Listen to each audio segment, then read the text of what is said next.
Hello viewers, welcome back to speakinthie.com channel. நம்ம சேனலில் சிறிய சிறிய வார்த்தைகளை வைத்து எப்படி ஒரு வாக்கியமாக ஹிந்தியில் நம்ம அமைக்கலாம், எப்படி கற்றுக்கலான்னு தமிழ் மற்றும் ஆங்கிலம் வழியாக பார்த்துட்ருக்கோம்.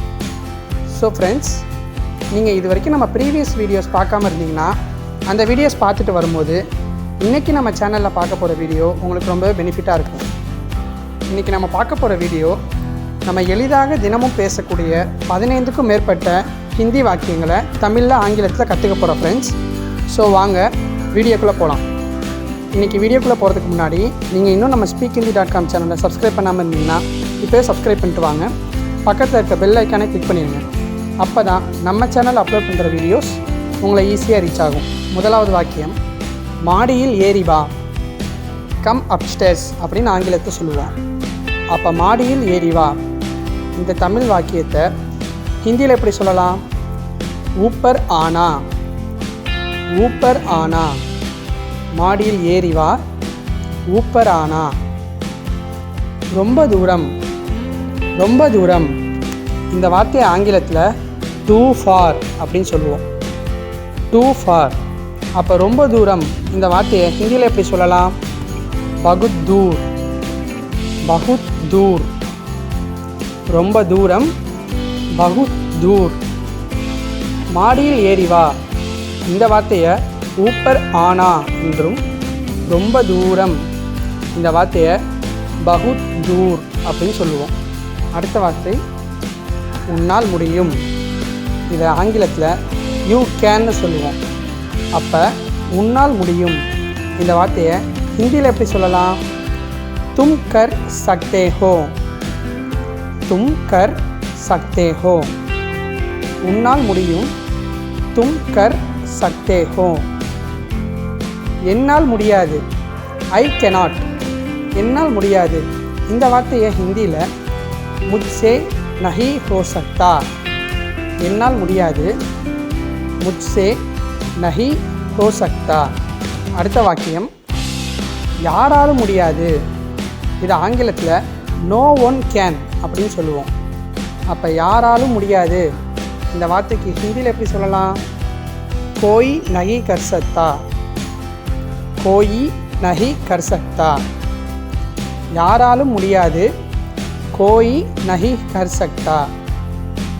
அடுத்த வாக்கியம், தினமும் குளி, இது ஆங்கிலத்தில் பாத் டெய்லி அப்படின்னு சொல்லுவோம். அப்போ தினமும் குளி இந்த வார்த்தையை ஹிந்தியில் பிரதிதின் ஸ்நான் கரேன், பிரதிதின் ஸ்நான் கரேன்.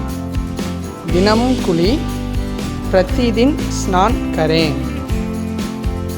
அடுத்த வாக்கியம், சும்மா இருக்காதே, சும்மா இருக்காதே என்ற வார்த்தையை ஆங்கிலத்தில் டோன்ட் பி ஐடில்னு சொல்லுவோம். அப்போ சும்மா இருக்காதே இந்த வார்த்தையை ஹிந்தியில் எப்படி சொல்லலாம்? நிஷ்கிரியே மத் ரஹோ. சும்மா இருக்காதே, நிஷ்கிரியே மத் ரஹோ. அடுத்த வாக்கியம், சும்மா இரு, சும்மா இரு, இது ஆங்கிலத்தில் பி ஐடில்னு சொல்லுவோம். அப்போ சும்மா இரு இந்த வாக்கியத்துக்கு ஹிந்தியில் எப்படி சொல்லலாம்? நிஷ்கிரியே ரஹோ, நிஷ்கிரியே ரஹோ. சும்மா இரு, நிஷ்கிரியே ரஹோ. சும்மா இருக்காதே, நிஷ்கிரியே மத் ரஹோ. சும்மா இரு, நிஷ்கிரியே ரஹோ. சும்மா இருக்காதே, நிஷ்கிரிய மத் ரஹோ. அடுத்த வாக்கியம், தெளிவாக பேசு, இது ஆங்கிலத்தில் ஸ்பீக் கிளியர்லின்னு சொல்லுவோம். அப்போ தெளிவாக பேசு, இதற்கு ஹிந்தியில் ஸ்பஷ்ட் ரூப் சே போலோ, ஸ்பஷ்ட் ரூப் சே போலோ. தெளிவாக பேசு, ஸ்பஷ்ட் ரூப் சே போலோ. அடுத்த வாக்கியம், தினமும் படி, இது ஆங்கிலத்தில் ரீட் டெய்லின்னு சொல்லுவோம். அப்போ தினமும் படி, இதை ஹிந்தியில் எப்படி சொல்லலாம்? பிரதிதின் படேன், பிரதிதின் படேன். தினமும் படி, பிரதிதின் படேன். தினமும் வேலை, இது ஆங்கிலத்தில் ஒர்க் டெய்லின்னு சொல்லுவோம். அப்போ தினமும் வேலை, இதை ஹிந்தியில் எப்படி சொல்லலாம்? பிரதிதின் काम करें, प्रतिदिन काम करें. தினமும் வேலை பிரதிதின் காம் கரேன். அடுத்த வாக்கியம் அங்கும் இங்கும். அங்கும் இங்கும் இது ஆங்கிலத்தில் அரவுண்டுன்னு சொல்லுவோம். அப்போ அங்கும் இங்கும் இந்த வார்த்தைக்கு ஹிந்தியில் ஆஸ்பாஸ். ஆஸ்பாஸ், அங்கும் இங்கும் ஆஸ்பாஸ். சோம்பலாக இருக்காதே இது ஆங்கிலத்தில் டோன்ட் பி லேசின்னு சொல்லுவோம். அப்போ சோம்பலாக இருக்காதே இந்த வார்த்தையை ஹிந்தியில் ஆல்சி மத் பனோ. ஆல்சி மத் பனோ, சோம்பலாக இருக்காதே ஆல்சி மத் பனோ. அடுத்த வாக்கியம் சுறுசுறுப்பாக இரு. சுறுசுறுப்பாக இரு இது ஆங்கிலத்தில் பி ஆக்டிவ்னு சொல்லுவோம். அப்போ சுறுசுறுப்பாக இரு இந்த வார்த்தையை ஹிந்தியில் சக்ரியே ஹோனா. சக்ரியே ஹோனா, சுறுசுறுப்பாக இரு சக்ரியே ஹோனா.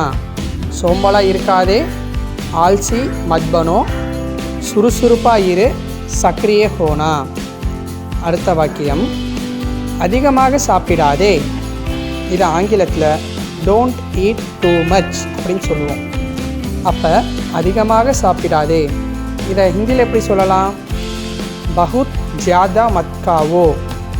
பகுத் ஜியாதா மத் காவோ, அதிகமாக சாப்பிடாதே பகுத் ஜியாதா மத் காவோ. அடுத்த வாக்கியம் கொஞ்சமாக சாப்பிடு. ஈட் அ லிட்டில்னு ஆங்கிலத்தில் சொல்லுவோம். அப்போ கொஞ்சமாக சாப்பிடு இதற்கு ஹிந்தியில் தோடா காவோ. தோடா காவோ, கொஞ்சமாக சாப்பிடு தோடா காவோ. அதிகமாக சாப்பிடாதே பகுத் ஜியாதா மத் காவோ, கொஞ்சமாக சாப்பிடு தோடா காவோ. ஸோ ஃப்ரெண்ட்ஸ், இன்றைக்கி நம்ம பார்த்த இந்த எல்லா வாக்கியங்களையும் நீங்கள் மீண்டும் ஒரு முறை பார்க்கும்போது இந்த வாக்கியங்களெல்லாம் உங்களுக்கு புரிஞ்சிக்க ரொம்பவே யூஸ்ஃபுல்லாக இருக்கும். இன்றைக்கி நம்ம பார்த்த வாக்கியங்கள் மாடியில் ஏறி வா, ஊப்பர் ஆனா, ரொம்ப தூரம் பகுத் தூர், உன்னால் முடியும் தும் கர் சக்தே ஹோ, என்னால் முடியாது முட்சே நஹி ஹோ சக்தா, யாராலும் முடியாது கோயி நஹி கர் சக்தா, தினமும் குளி பிரதிதின் ஸ்நான் கரேன், சும்மா இருக்காதே நிஷ்கிரியே மத் ரஹோ, சும்மா இரு நிஷ்கிரியே ரஹோ, தெளிவாக பேசு ஸ்பஷ்ட் ரூப் சே போலோ, தினமும் படி பிரதிதின் படேன், தினமும் வேலை பிரதிதின் காம் கரேன், அங்குமிங்கும் ஆஸ்பாஸ், சோம்பலாக இருக்காதே ஆல்சி மத் பனோ, சுறுசுறுப்பாக இரு சக்ரியே ஹோனா, அதிகமாக சாப்பிடாதே பகுத் ஜியாதா மத் காவோ, கொஞ்சமாக சாப்பிடு தோடா காவோ. ஸோ ஃப்ரெண்ட்ஸ், இன்றைக்கி வீடியோ உங்களுக்கு ரொம்பவே பெனிஃபிட்டாக இருக்குன்னு நம்புகிறேன். வீடியோவை லைக் பண்ணுங்கள், உங்கள் ஃப்ரெண்ட்ஸுக்கு ஷேர் பண்ணுங்கள், கமெண்ட் பண்ணுங்கள். மறக்காமல் நம்ம speakinthindi.com சேனலை சப்ஸ்கிரைப் பண்ணிடுங்க. Meet you in next video. Thank you for வாட்சிங்.